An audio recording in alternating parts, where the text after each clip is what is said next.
Hansen. Terry Hansen's new book is The Missing Times. The Missing Times. I've read this book, guys. It is a must-have book. It's the reason that Terry is here. We all know, everyone in this room knows, that if a UFO incident, or actually any kind of really important incident, happens any place in the country, that if there is any news coverage of it, it doesn't get past the local place where it happens. It just doesn't. How could this possibly be in a free country with a free press? How can it happen? Well, Terry has spent years of his life figuring it out and documenting it and laying it out to where even the Black Project people can understand how it's done. Very important. You're in for an awesome hour and a half. Ladies and gentlemen, Terry Hansen.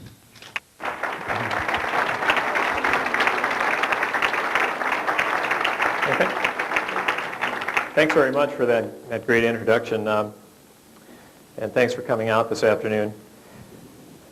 There was kind of an old joke in the former Soviet Union about the economy. The joke went, how does your economy operate? And the answer was, well, it's simple. The government pretends to pay us, and we pretend to work. And I guess you could probably ask the same question about the American news business today. And the answer would probably be, the government pretends to tell the truth, and reporters pretend to believe it. And it's maybe a bit of an oversimplification, but it's really not too far from the truth, because reporters are kind of trained to look to the government to tell them what is happening and what is real. And I think a lot of them, it's not necessarily that all reporters are conscious of this, but they're sort of trained into thinking along those lines, and consequently they sort of become complicit in a lot of things that the government says. In the next hour or so, I hope to provide you a lot more insight into how the process of news management works and how it's evolved over the course of the 20th century. Before I get too far into it, I'd just like to give a little personal background and talk a bit about how I got interested in the topic of the news media and UFOs. I have kind of a standard academic background. I got a degree in biology from the University of Minnesota back in 1973, and worked for a time as a technical writer and in medical research, and then went back to graduate school and got a degree in science journalism from the University of Minnesota. And I'd always been very interested in the UFO topic since I was a kid. In fact, one of my early teachers in junior high school was Donald Kehoe's sister. In fact, Donald Kehoe occasionally mentions visiting in Tumwa, Iowa, which is where I grew up. So the topic, it was kind of in the background, and I did a lot of reading on it. And over the years, as I became interested in science, I took an interest in the research that was going on into the biochemical origins of life and how life got started and all that sort of thing.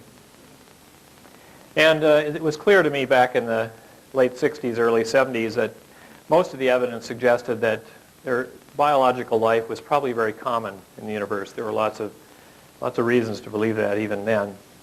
And I was curious about why scientists in particular seemed to be very resistant to looking at the UFO evidence, since it didn't take a lot of imagination to conclude that if there was life elsewhere in the universe, they could evolve technologically beyond where we're at now, and they could possibly come to the Earth. But there was a sort of a real intense resistance to this idea in the academic community. And my first thought about this was, well, maybe it's just kind of the standard resistance that scientists have toward anything new. There was a very influential book written years ago called The Structure of Scientific Revolutions by Thomas Kuhn. And what Kuhn said basically was that scientists come to believe so strongly in their ideas or their theories about how the universe works that when they're confronted with something anomalous or something really unusual that challenges their beliefs, their instinctive reaction is just to, ignore the evidence essentially and go to their graves without ever acknowledging that there's something wrong with their theory. Well, that seemed like a plausible explanation for the resistance that was being expressed, but I began to look into it a little more, and actually if you look at public opinion polls and surveys of scientists and engineers, at the grassroots at least, they're really not that resistant to the idea of UFOs. They really are pretty open-minded about it. They may not know much about it, but they're not that resistant to looking at the evidence if it's presented in the right way. So the ridicule toward the UFO topic didn't seem to be originating entirely from scientists. It seemed to be coming more from the news media, which was in turn kind of a reflection of government policy. Now, one of the things that stands out when you look at news media coverage of UFOs generally is that there is an absolutely yawning gap between the way the topic is portrayed in the regional or small town newspapers and the way it's portrayed in what I call the elite news organizations, that the Time Lifes, the CBS's, the New York Times, and so forth.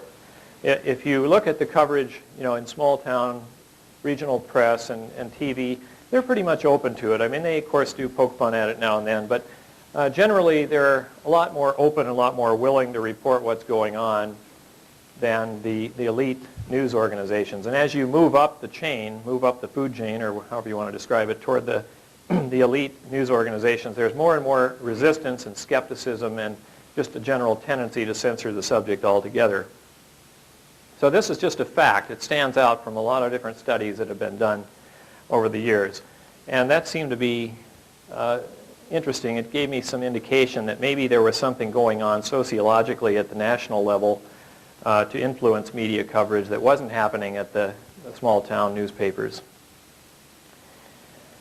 And no one had ever really taken a look at this issue in detail. There's been speculation over the years that perhaps there's some form of censorship going on, but nobody has really, at least as far as I'm aware, looked into how that might happen or how it might work. So, my approach to the topic was, I assume that if there is censorship going on, it's not the kind of thing you're going to be able to document with government documents, because it's going to be a covert activity, and therefore there's not going to be anything down on paper, or if there is, it's going to be very tightly classified and not available to the public or through FOIA or anything like that. So my approach to this general problem of the news media's handling of the UFO topic is kind of historical. Maybe I could have the first transparency up there. There's a quote that's attributed to Mark Twain. I don't know exactly where it comes from, but he says, "History doesn't repeat itself, but it sure does rhyme." And I agree with that. I think that their institutions tend to behave the same way when confronted with similar situations. Now, to kind of illustrate this phenomenon of the resistance to reporting a UFO event, or a flap, if you want to use that somewhat antiquated term, I picked a case that I was intimately familiar with, and that was the UFO activity around Malmstrom Air Force Base in 1975. I had a very close personal friend who happens to be in the audience today, as a matter of fact, named Chuck Pinson, and he lived in Montana back in 1975. He was working as a radio disc jockey, and he called me one day and said, there's UFO activity going on around here, and a lot of the UFOs are hovering over the missile silos, the ICBM complexes around Malmstrom. And this was interesting to me because I had seen nothing about it in the news, in my local news in Minnesota, and I couldn't find out anything about it through the standard news channels. And so, I started doing a lot of research to see how much coverage this had gotten in the local press, in the Montana press. And maybe you can give me the second view graph there. In the mid-1970s, there was an enormous amount of very bizarre activity happening in and around Malmstrom Air Force Base. And it was a subject of considerable press coverage because some of this activity, whether it was related to UFOs or not, had to do with cattle mutilations. Now, cattle mutilations are a very controversial topic, and there's lots of theories about, what's causing it and so forth. I'm not really going to get into that too much, but I wanted to call that out because the cattle mutilation phenomenon made the UFO subject important to the citizenry of Montana. There's a lot of ranchers there, and they were losing cattle for some unknown reason. And the fact that people were seeing anomalous lights flying around in the sky caused a lot of attention because people were theorizing that perhaps there was a relationship between these lights and maybe there were helicopters or military operations or what have you. So there was a lot of interest in the local press. Could you just give me that? Okay, I guess this is just a small sample of articles. Maybe you can give me the third view graph there, the third transparency. One of the interesting things about the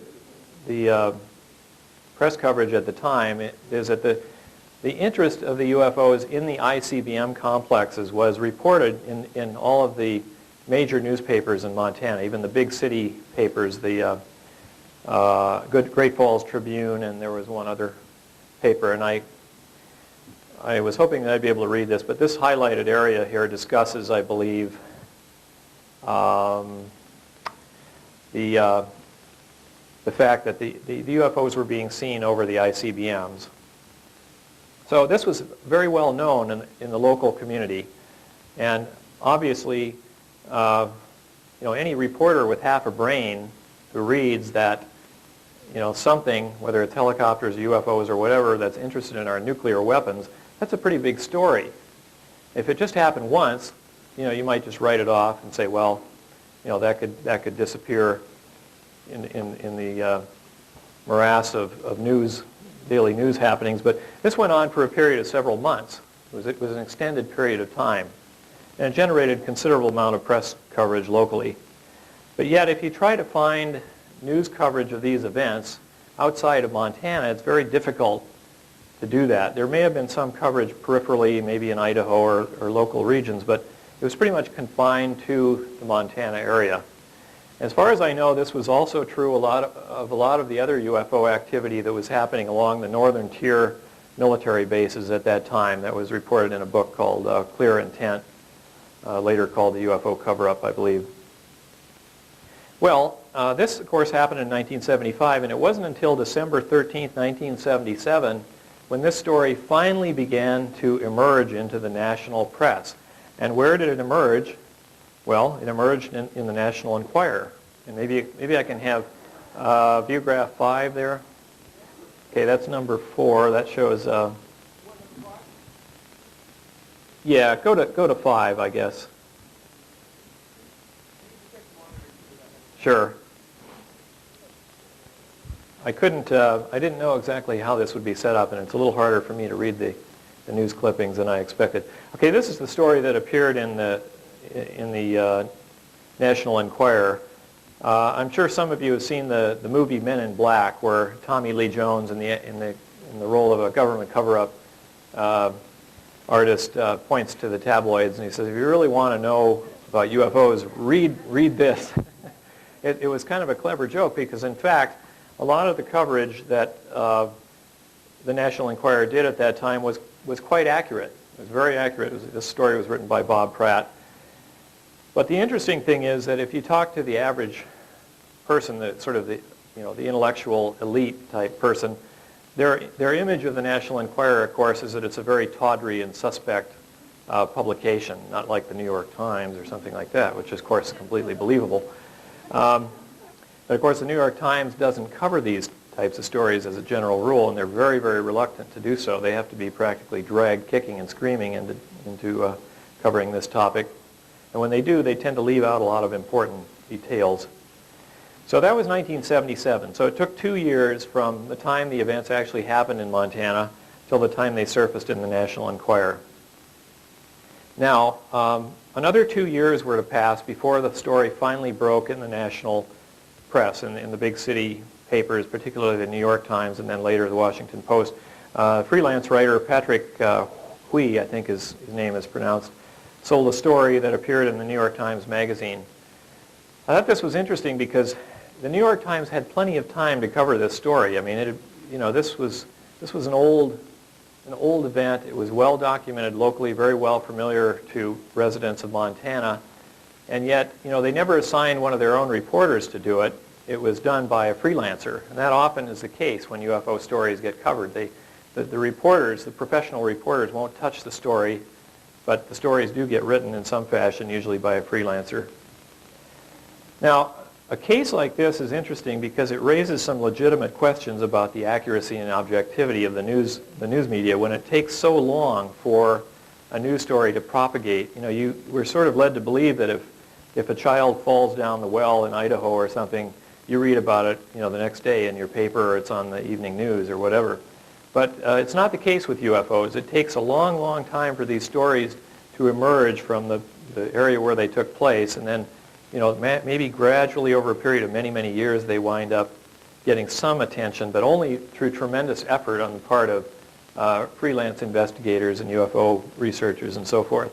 This is a phenomenon that is, it's really well illustrated by this one case, but there are many other cases that you could pick that would illustrate the same phenomenon, and I cite a number of examples, other examples like this in my book. The Hudson Valley case was another one that got a lot of good local attention in the media, but again, was not treated very well in the national press. And the Belgian sightings, I can't remember the year, I think it was 79 or something like that. There was only one story that I could find about that in the mainstream news media. It was in the Wall Street Journal, and basically he made fun of the whole thing. So this is a pattern that you see time and time again. Now, Napoleon is supposed to have said that you don't really need to censor the news if you can just delay it. If you delay it long enough, it ceases to become news. And I kind of suspect that that idea is being applied to the UFO topic.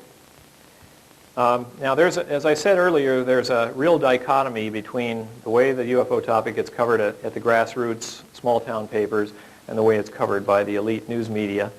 And I refer to these two conceptual poles as folk reality and official reality. Folk reality is kind of what ordinary people experience, and official reality is kind of a reflection of what official Washington wants us to think about or wants us to believe, whether it's about UFOs or anything else. Now, another aspect about the missile silo story is that it had obvious national security implications. This is very important, I think. Anything that's threatening our nuclear force has to be a national security issue, and if it isn't, then you have to ask what is, because that's about as threatening as you can get.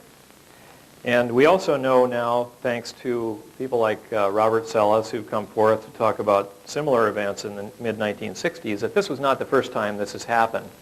The UFOs visited the ICBM complexes around Montana in 1967 and shut down, according to Air Force personnel, 2 complexes of ICBMs through some unknown mechanism. And that's quite well supported not only by the testimony of Air Force personnel but also by government documents.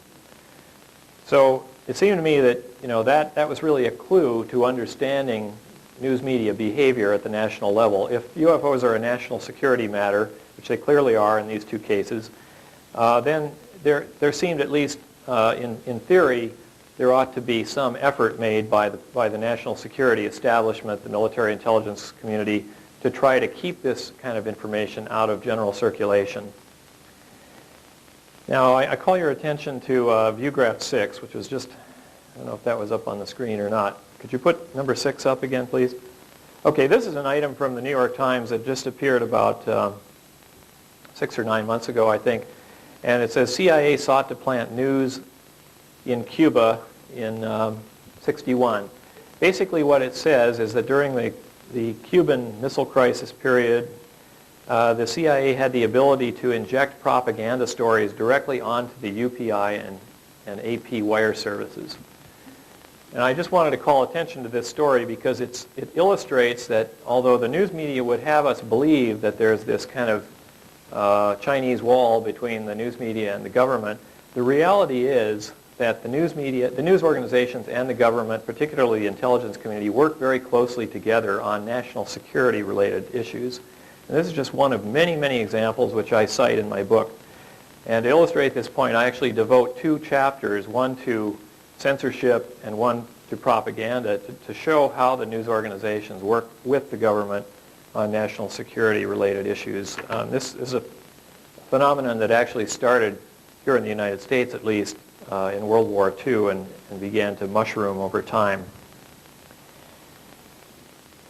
Basically, in my book, I ask 3 main questions. You know, is censorship possible in a supposedly free and open society? How does deception work based on historical evidence? And then what evidence exists that such methods have been used in the UFO controversy? Now, as I said,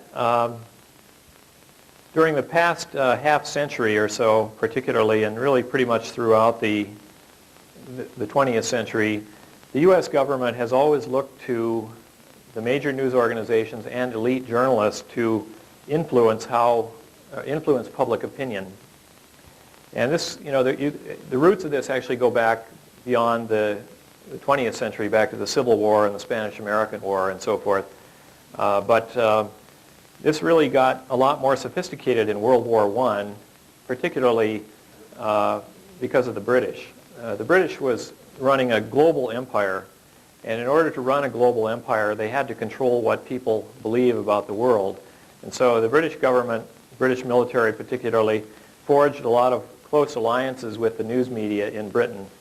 And of course, the news media tends to be owned by wealthy aristocrats, and so they share a lot of the same objectives that the military has. They basically want to maintain the political, social status quo. And so there was kind of a good fit between the military and the news media. In World War I, the American public initially was very much opposed to entering the war. They tended to kind of see World War I as a businessman's war. There was a lot of kind of, you might say, left-wing opposition to getting involved and so forth. And the British government, which was locked in this kind of unending stalemate with the Germans, needed to have the U.S. enter the war on their behalf. Otherwise, the situation might never have been resolved. And so what they did was they turned their entire propaganda machine away from Europe and toward the United States. And the objective of this was to swing American public opinion back toward, you know, a pro-war stance. And this was a huge, huge operation, very, very sophisticated. For example, the Reuters wire service or news service was totally devoted to the transmission of anti-German propaganda. They didn't transmit any real, you know, accurate news whatsoever.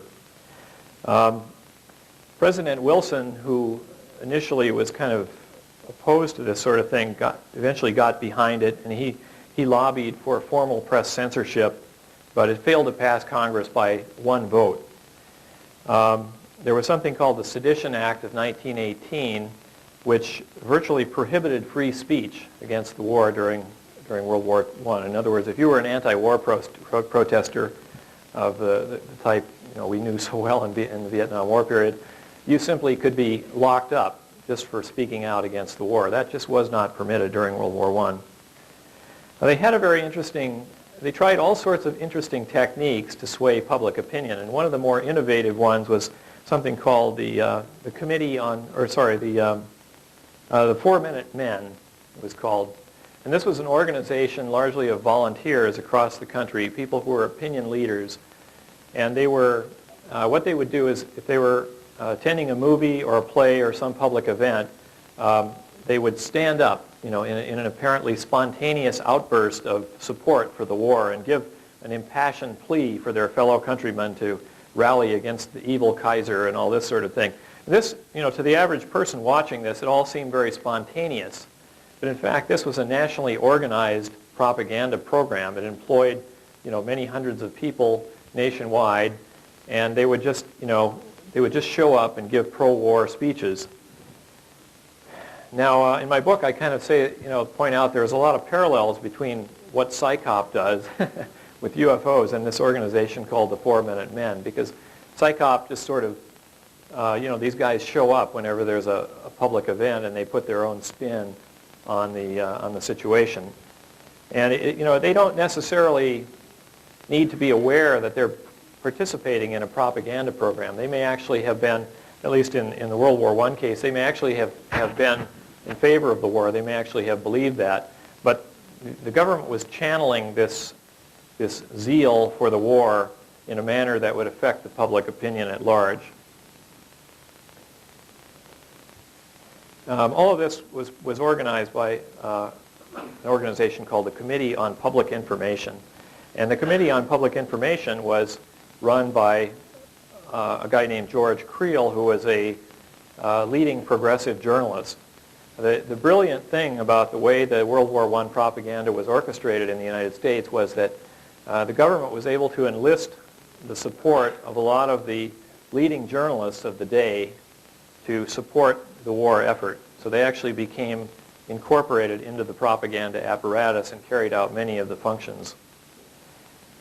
There's one thing that I may have failed to stress earlier, that if you're trying to deceive the public or fool people, it's kind of a two-step process. The first step is censorship.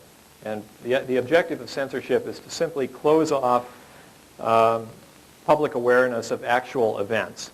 And you see this a lot anytime there's a war. The first thing they do is they prevent the journalists from going out to the front or whatever, is try to prevent the public from learning what's actually going on.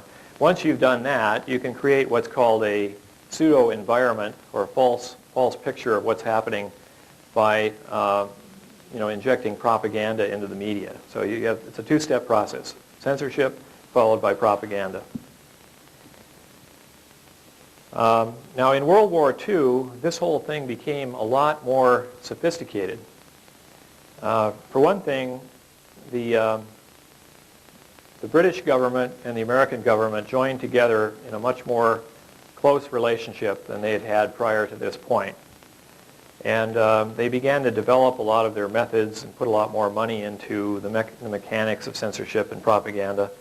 And it became so sophisticated, but that they really couldn't be administered by one organization anymore. The British were leaders in propaganda throughout the 20th century. In fact, they taught the Nazis a lot of their best lessons about how to run a propaganda campaign. They were just the leaders, and the Americans, particularly in World War II, the American government personnel were kind of naive about how all this works and how effective it was, and they were kind of skeptical about adopting these methods. But eventually they did, and I think the American government has carried this on even further than the British government ever could have believed. Could you put up view graph 8 just a second? A lot of people are skeptical when you say that public opinion can be marshaled in this fashion, but okay, there we go. There was an organization in Britain in World War II called the London Controlling Section. This was a group of very highly placed British aristocrats who were at the very center of all of Britain's deception programs. And from this small group of very influential people radiated expanding circles of disinformation and confusion. They were just, that's all they did was plot ways of hoodwinking the German intelligence. And they were very, very good at it. A lot of the methods that they developed, as I say, were carried over into the United States and applied on a much larger scale. And during World War II, also another thing that happened was that there was a much closer relationship between the news organizations and the government.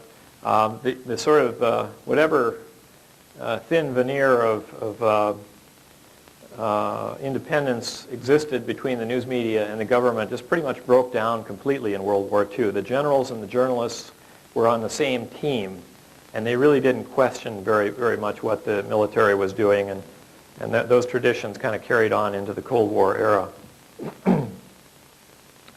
Propaganda in the U.S. was handled by something called the Office of War Information, the OWI. And as I said, this really consolidated ties between the news agencies and the U.S. government. After the war was over, the U.S. was confronted with a new series of obstacles or a new series of threats. Particularly, nuclear energy was a big issue, and the Soviet Union, the Cold War, as we now call it. And a lot of the censorship shifted from wartime, World War II related matters to the nuclear energy and other areas of science, and it began to propagate out through many other areas of science. The U.S. news media progressively began to embrace the idea that the U.S. government was locked in a perpetual struggle against evil of all sorts, particularly the Soviet Union. Now it's terrorism. You can pick your enemy. There's always one available there to become the boogeyman. Could we have view graph 9 for a second? Now, the general assumption held by most media managers and journalists was that working with the government was basically a good thing. It was a patriotic thing. And so there wasn't really any feeling that they were doing anything wrong. They'd been doing this kind of thing with the government throughout World War II, and so participating in government deception campaigns was just a natural thing to do. This is an obituary of Sig Mickelson. Sig Mickelson was, as I said, first director of CBS TV News. And he was essentially the liaison between the Central Intelligence Agency and CBS News. CBS was very, very close with the Central Intelligence Agency, and for all I know, still is. But there was just, if you could leave that up there a little bit longer, I wanted to call attention to one. If you could move it down or move the item up. He comments he's quoted in the obituary here saying something to the effect that, I didn't raise an eyebrow about cooperating with the CIA back then. So he's just kind of expressing the casual attitude that a lot of people in the big news organizations had about working with the Central Intelligence Agency. They didn't see anything wrong with it. It was perfectly natural.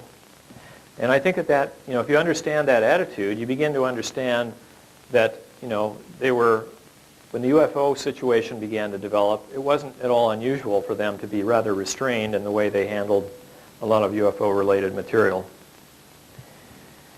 Now, in the early 50s, the Central Intelligence Agency began spending a great deal of money on what it called its propaganda assets inventory.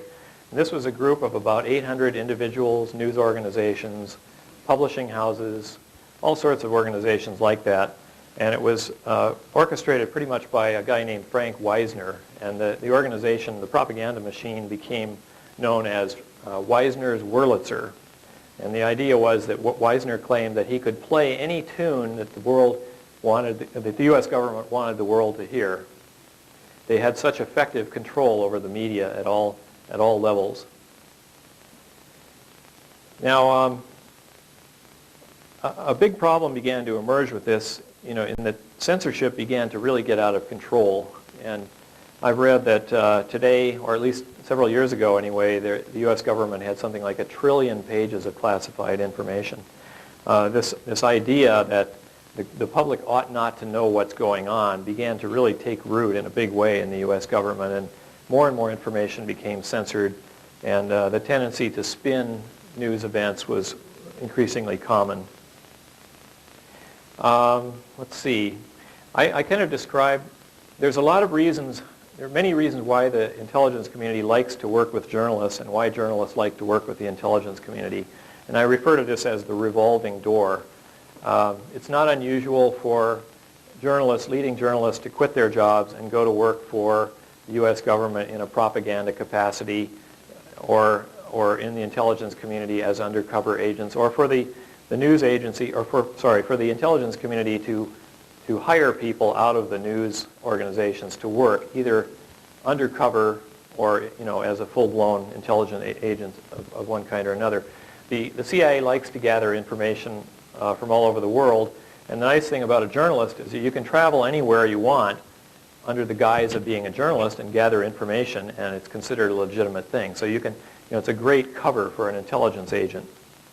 So there were quite a few, and probably still are quite a few well-known U.S. journalists that are working in this capacity to some degree or other. And actually, I mention a lot of them in my book. Let's see. Maybe you can give me view graph 10.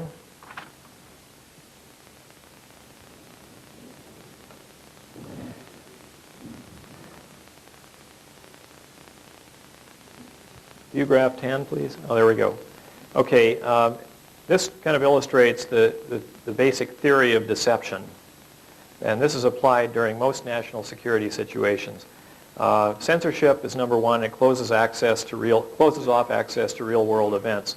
And I quote a famous journalist and public opinion expert, Walter Lippmann, here. He says, "Without some form of censorship, propaganda in the strict sense of the word is impossible.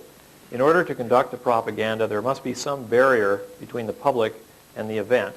Access to the real environment must be limited before anyone can create a pseudo-environment that he thinks is wise or desirable." Now, Walter Lippmann was extremely influential in changing government policy toward the public in general. In the second phase of deception, propaganda, it inserts a carefully manufactured reality in place of actual events. Lippmann called this the pseudo-environment. If you could move the view graph just slightly up. There's a quote here from Edward L. Bernays. "Propaganda is the executive arm of the invisible government." Edward L. Bernays was the founder of much of the theory behind propaganda, U.S. propaganda, and especially the public relations industry. He had an enormous interest, or an enormous effect on corporations and the U.S. government, was a highly paid consultant. Okay, well, what does all this mean? Now, I've talked basically about how this all came about, how this theory of censorship and propaganda and deception came about, and how the relationships developed between the U.S. government and the news agencies. So the next step is to try to look at how this information applies to the UFO controversy. Now, I think probably most of you are familiar with the fact that UFO sightings are not really new. They became a big issue in the 50s, but if you go back to earlier newspapers or scientific journals, you can find things that were, very similar to what we would today call a classic UFO sighting.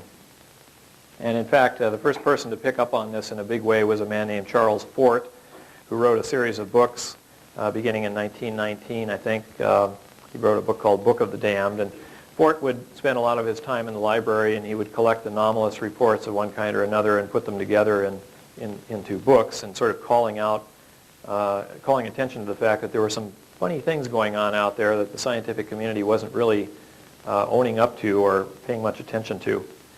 Well, another major event was 1938, when Orson Welles broadcast his dramatization of H.G. Wells' book War of the Worlds, and it was broadcast on the CBS radio network on a program called, I can't remember the name of the series, but it was a radio dramatization, and it created a large-scale panic across the United States.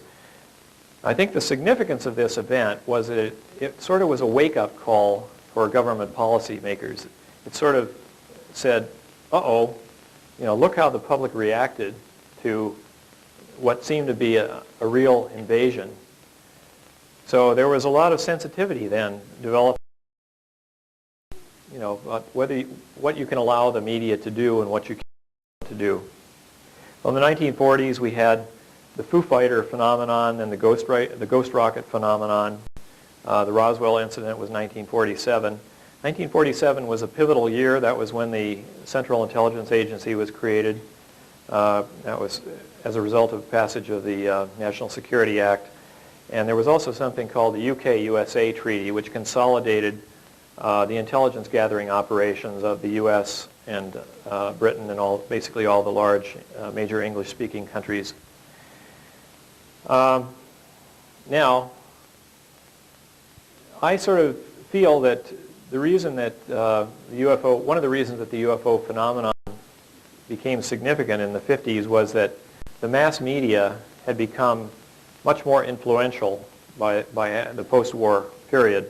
And in a sense, the media were kind of acting as a scientific detection system, if you want to think of it that way. It was gathering information about global events, amplifying them, and reporting them to the public. And this was a relatively new thing. I mean, sure, there was news media back in the early part of the century, but it wasn't as pervasive or as sophisticated. So, the kind of things that Charles Fort was reporting on could easily escape the attention of the average person because they were so rare. You'd rarely see anything about an anomaly back in the early part of the century. But in the 50s, this stuff really made a big splash in the news media, and I think it really took the government by surprise when all this, when the saucer sightings began happening back in the 1950s. Another theory about this is Richard Dolan's idea, and that is that the commercial real estate or commercial airline pilots were seeing a lot of UFOs and reporting them, and the airline industry was expanding. So that may also have contributed to general awareness that there were a lot of funny things going on out there that the scientific community had not, up to that point, really had to address. Could I have view graph 11, please? There was a man who played a very influential role in World War II deceptions. His name was Dr. R.V. Jones. He wrote a number of books later on, one called The Wizard War, and a few others about his exploits during the war years. As it says on the picture here, although you probably can't see it very well from back there, down here, it says from 1952 to 1954, he was Director of Scientific Intelligence at the Ministry of Defense. Jones was, aside from being Director of Scientific Intelligence, he was a leading expert in the use of deception. So his whole thing was, how do you fool people? He would dream up very elaborate methods of hoodwinking people and steering them away from something that perhaps the military didn't want the public to know about. And interestingly enough, Jones evidently played an important behind-the-scenes role in planning for the University of Colorado study by Ed Condon, and also, I believe, the Robertson Panel report. So I think that's a significant fact that hasn't gotten a lot of attention in the UFO community so far. Now could I see view graph number 12 there? I think these days it's difficult to understand just how big an impact the UFO topic was making back in the 1940s, but this news item, there we go, kind of drives home just how big an issue it was. Eisenhower actually had to make a public statement reassuring the public that we were not being invaded from outer space. And this was actually on the front page of the New York Times. I think it's pretty remarkable. It shows you how concerned the national security establishment was about the perception of the UFO issue at that time. They really wanted to kind of keep the public calm about it all. It's not clear whether they really knew what was going on, or you can speculate about that, but they clearly were getting into the mode of handling public perception. I think there was another thing that was going on, if I could have view graph number 13, and that was that airline pilots were seeing a lot of UFOs at that time, and because they were not any longer bound by wartime censorship, they were talking to the news media. Some of these were quite amazing. This was a case that happened just near Mount Rainier, south of Tacoma, Washington, not far from where I live. And the pilot of this large military transport took off from McChord Air Force Base, and he hit something in midair, and he radioed, we've hit something, or it's hit us. And the plane came down in a flaming wreckage, just came falling out of the sky. And there was, as far as I've been able to determine, there was never any other airplane found, so it's not clear what it hit. But a lot of these reports were appearing in the newspapers, and if you'll give me, well, let's see. Give me 14 now, please. I'm kind of getting a little bit out of sequence here, but I just wanted to show this since I did have it. Number 14, please. Okay, this was an article in the New York Times saying essentially mankind is warned to prepare for a discovery of life in space. The Brookings Institution did a report, and their conclusion was that if evidence for contact with a race of superior beings was made public, it might cause the collapse of world civilization. Now, whether you believe that or not is almost beside the point. If the government was being told that UFOs, might cause the collapse of world civilization, a lot of people had to take that pretty seriously. Okay, could I move on to number? Let me, before I go to the next view graph, I just want to say that another major important event was the UFO wave in the mid-60s. When the UFOs started interfering with intercontinental ballistic missiles. Now, I have no idea what was going on, but I know that it happened. And this again raises a national security issue. Shortly, about that time, CBS News broadcast a program called UFOs, Friend, Foe, or Fantasy, narrated by Walter Cronkite. And the gist of it was essentially that UFOs were nonsense and don't worry about it. They're all due to misperceptions of natural phenomena, et cetera, et cetera. I'm going to talk a little more about that in a minute. But there you see some evidence that the media is kind of gearing up to try to put a spin on the UFO topic. Okay, let's see number 15, please. Okay, there we go. This is kind of a list of methods of censoring the news. If you study the history of censorship, you can pick out sort of the standard techniques that are used. One is censorship at source, which is where you basically order military personnel and sometimes civilian personnel not to talk about something. That's pretty common. Another is discrete contacts between publishers and media owners. The government can prevail upon the owners of the news organizations and so forth to not to cover certain events or to play them down or so forth. That's fairly common, a lot of documented examples of that. Another one is recruitment of influential journalists. This is very commonly done. If the government wants to influence public opinion, they can do it very effectively if they hire a well-known and influential journalist to become their spokesman. Another one is monitoring interception of news reports. Next one is lifetime secrecy agreements. Anybody involved in any kind of classified work generally has to sign a secrecy agreement, and they're very strict. Sometimes they basically strip you of your constitutional rights. Another one is surveillance of organizations and individuals. The intelligence community keeps track of what troublesome organizations are up to. There's no surprise there. Another one is theft and confiscation of evidence. Acts of sabotage is another one. Character assassination. Sometimes they will threaten individuals and organizations. They'll harass people through the IRS or one means or another. Occasionally, people will be incarcerated. And then the last one on the list is assassination. And we know that the CIA has assassinated various people over the years. Okay, so those are some of the methods. Now, I don't in the time available, or I can't in the time available go through all of these examples and show how they've been used in the UFO controversy, but I do that in my book. And I just wanted to bring attention to a couple of really noteworthy examples. And one was that in order to deal with this problem of the airline pilots reporting UFO sightings to the media, a number of things were done. Could I have 16, view graph 16? Okay, as I said, in the 1950s, the pilots were talking to the media about what they were seeing. And this was just an intolerable situation from the government's point of view because it created a huge public relations crisis. The potential for panic and so forth was clearly there. And they were very explicit about what they were seeing. In many cases, there were lots and lots of these reports getting into the newspaper. So to sort of censor this information, a number of things were done. There was something called, if you can go to number 17, please. There was something called JNAP, Joint Army-Navy Air Force Publication, or something like that. And this was an existing regulation that essentially prohibited military and civilian pilots from reporting intelligence-related information to the media. And, okay, give me number 18, please.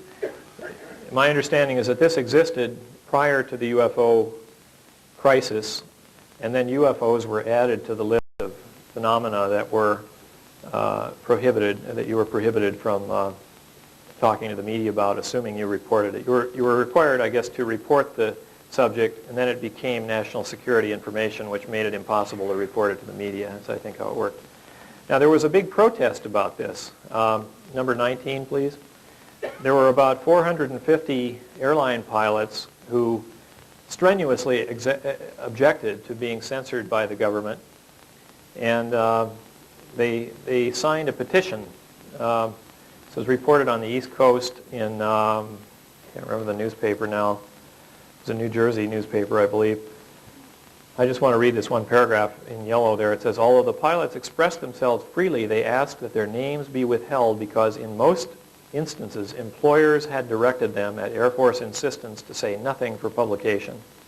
So here, it's a very good example of how the civilian pilots were being kind of torqued down on by the military intelligence establishment to keep their reports out of general circulation. This is just one of many, many examples that I can cite to show, censorship being applied in a variety of different ways that I described before. Another interesting case was that in reference to recruitment of journalists into the intelligence community, there was a journalist called Frank Edwards who was kind of like the Art Bell of his day. He was a well-known broadcaster who often talked about the UFO subject on the air, and he got a lot of his information apparently from airline pilots.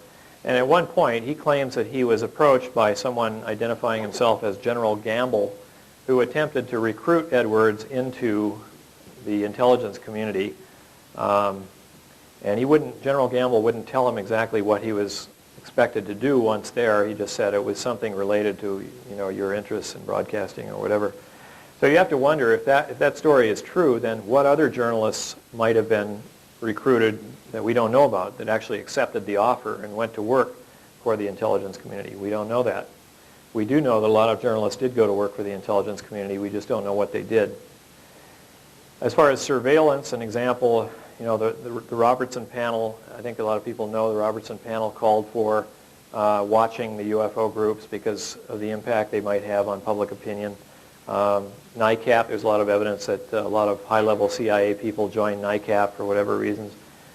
So, you can kind of go down the list, and that's essentially what I do in the book here is explain, these same standard techniques of censorship were being applied from the 1950s forward to the UFO topic, and the objective was to get reliable information out of the media as much as possible. Now, once that was done, then the government could begin injecting false information into the media. It's the second phase of the deception strategy. And if I can have view graph number 20 already? Okay. Yeah, these are kind of typical methods of propaganda: cover stories, damage or spin control, bogus investigations, documents and reports, recruitment, use of group leaders to influence lower-ranking members, front organizations, targeting of selected individual groups, psychological manipulation, rumors, misleading information, or disinformation, as it's often called, use of deep cover agents, films and TV programs produced under contract. That's a very common propaganda method that CIA spends a lot of money on, not only in regard to UFOs, but other areas as well. And psychological operations, which is kind of a catch-all for all sorts of creative things that they come up with. Now, just one of the more, I guess there are two remarkable examples that I wanted to talk about in regard to propaganda. I'm not sure how much time I have left. I think I've got about 15 minutes, so I'm going to try to move rather quickly. Oh, 30 minutes. Okay, great. Could I have view graph 21, please? Okay, now there are very few publications that have spent much time covering the UFO topic consistently, and one of them, for better or worse, was the National Enquirer. I'm sure that few of you can read this very well back there, but this is a chronology of the National Enquirer. It has an extremely interesting history. To begin with, in World War II, there was a guy named Gene Pope Sr. who was publisher of an influential East Coast newspaper called Il Progresso. Il Progresso was an Italian language newspaper, and it was generally supportive of Mussolini which the OSS didn't particularly care for, and so they began to surveil Il Progresso and kind of monitor its activities. And let's see here. They kind of infiltrated the paper is what they did. And let's see, after the war, the publisher's son, who I'll call Gene Pope Jr. or Gene Pope, he graduated from MIT. He was an extremely bright individual. He graduated at age 19 in engineering. That's pretty young to graduate from MIT with a degree in engineering. Now, after the death of his father, Gene Pope Sr., there was some kind of struggle over control of Il Progresso, and Gene Pope Jr. Kind of lost out in this struggle for one reason or another, and he got a new, he kind of left the paper and got a new job working for the CIA, what he said was the CIA's Psychological Warfare Division. Now, in 1952, he leaves the CIA. He's now relatively tender age of 25, and he suddenly finds himself with a lot of money. The source of that money is disputed. Some people think that it came from his godfather, Frank Costello, who was a well-known East Coast mobster. It's not really clear where it came from. Gene Pope himself denied that it came from the mafia. He strenuously denied that. So it's kind of up in the air as to where he got the money. But the interesting thing about Frank Costello was that Costello was also working with the intelligence community. He was recruited by the OSS during World War II because the OSS was having a lot of trouble with Nazi submarines operating off the East Coast, and they feared that certain criminal elements in the U.S. were supplying the German U-boats covertly at night. Now let's see. Okay, could you move it up just a bit again? I've kind of lost my place on the... No, the other way. Down, I should say. Okay. Well, Gene Pope finds himself with a large amount of money, and he buys a newspaper from the Hearst Empire. It was called the New York Enquirer. He later renamed it the National Enquirer. Now, the interesting thing about this paper is that it was losing a tremendous amount of money. As a business investment, it was not a very bright idea because it was losing money, and it took many years of constant injection of cash to finally get it to the point where it was making a modest amount of money. It's estimated that about $250,000 was spent before it began to show a profit. Now, $250,000 may not sound like a lot of money to you these days, but back in the 1950s, it was quite a lot of money. It was probably, I'm just guessing, but it was probably well over $3 million in today's money. So you kind of have to ask, well, what's a 25-year-old kid who just left the CIA's Psychological Warfare Division doing with, the equivalent, modern equivalent of about $3 million to buy a newspaper? It's suspicious, to say the least. We do know at that time that the CIA was spending very lavishly on propaganda assets. So, it's been suggested by other writers that perhaps this was just one of many initiatives the CIA undertook to develop its array of propaganda and psychological warfare assets. Okay, well, in the 1950s, let's see. Oh, another thing is that one of the Enquirer's first employees apparently was Bill Bates, who was a former OSS officer. So there were a lot of ties between the National Enquirer and the intelligence community, is the point I'm trying to make. In 1953, we all know that the Robertson panel set out to strip the UFO phenomenon of credibility through what it called a covert mass media program of training and debunking. So this kind of coincides with the development of the National Enquirer. Throughout the 1960s and the 1970s, when UFOs were being such a nuisance to the U.S. government, the National Enquirer establishes a reputation of consistent UFO-related news coverage at the same time when the elite news media is really kind of poking fun at the whole thing. So you have, on the one hand, this somewhat disreputable tabloid paper playing up the subject of UFOs, while the elite, so-called respectable media is playing it down. So if you think about that, it's kind of an interesting psychological twist on the whole subject.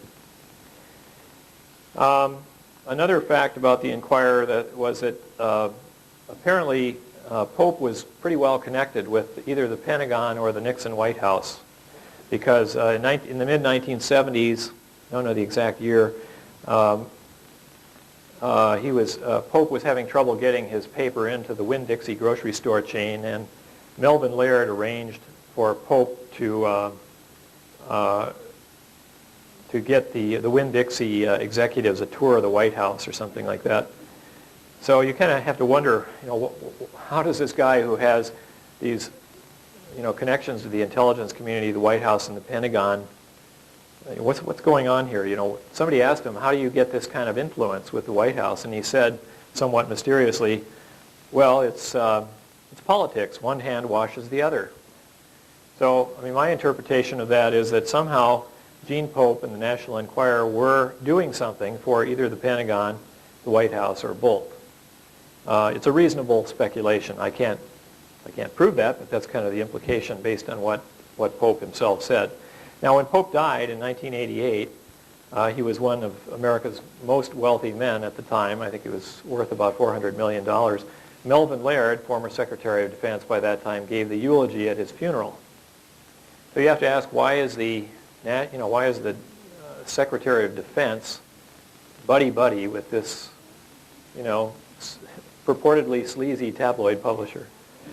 There's just a lot of very serious questions there about exactly what the National Enquirer was up to, but we do know that very few publications in the United States had a greater impact on the public perception of the UFO problem than the National Enquirer. Now, was that just a coincidence, an innocent coincidence? Well, I don't think Gene Pope was a very innocent guy if you look into him. He was pretty sophisticated, well-connected type of person. So I don't think it's stretching things too far to conclude that perhaps that was one of the missions of the National Enquirer, was to try to, as the CIA put it, strip the UFO phenomenon of credibility. It certainly did that. Whether that was the intention or not, I guess you can debate. Maybe someday some information will come up that will allow us to understand that better. I was told by Bob Pratt, a former National Enquirer reporter, that someone's writing a book about Gene Pope, and he's run into quite a bit of trouble getting information about Pope from the FBI because of intervention by the CIA in some fashion. I don't know all the details. Okay, now I want to talk about one other case of propaganda. I guess I've got 30 minutes, so I'll hustle right along. Could you give me view graph 22, please? Okay, I want to get back to that famous program that Walter Cronkite narrated back in 1966 called UFOs, Friend, Foe, or Fantasy.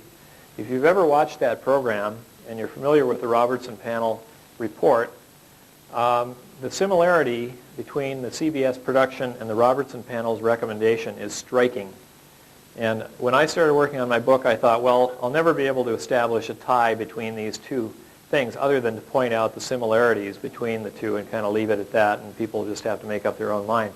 Well, through the grapevine, Michael Swords heard about what I was working on. Michael Swords was with the Center for UFO Studies and was a former editor of the Journal of UFO Studies. And he sent me this memo that he found when he was doing research on the Robertson Panel. This was found in the archives of the Smithsonian Institution. Very interesting letter. It's written by a guy named Thornton Page, who was a Robertson Panel member. He was writing an informal note to a colleague named Fred Durant, and he's kind of reminiscing on the UFO situation, and he says, and I helped organize the CBS TV show around the Robertson Panel conclusions. This is dated 1966, just slightly after the CBS program was aired. So I think this is pretty good evidence that the Robertson Panel was more than just, remotely involved, that they were actually helping CBS produce this program. So I think there's a lot of significance to this memo, and one is that it provides additional evidence that the Robertson Panel's recommendations weren't just recommendations, they were actually carried out. And that furthermore, although the recommendations were made back in 1953, they were still being carried out as late as 1966. So the CIA was actively out there working with at least one major news organization, CBS. If you know anything about propaganda, and I'll get into this a little bit later, There must have been others, otherwise it simply wouldn't have worked. Okay, another implication of this memo, let's see here. Okay, well, let me see view graph number 24, I guess.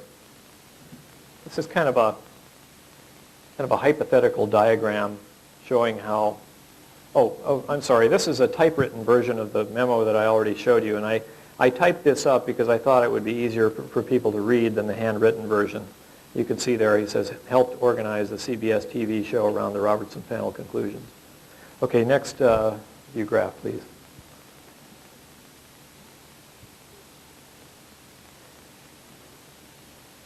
That's number 24. Okay, there we go. This is kind of a, my surmise, I mean, kind of a simplified diagram of how propaganda theory works. If the intelligence community is trying to influence public opinion, it simply doesn't do any good to work with just one news organization. And the problem is that if only CBS were singing the tune the CIA wanted to sing, the other competing news sources would call that into question. There'd be a conflict between what CBS was saying, NBC and ABC and so forth.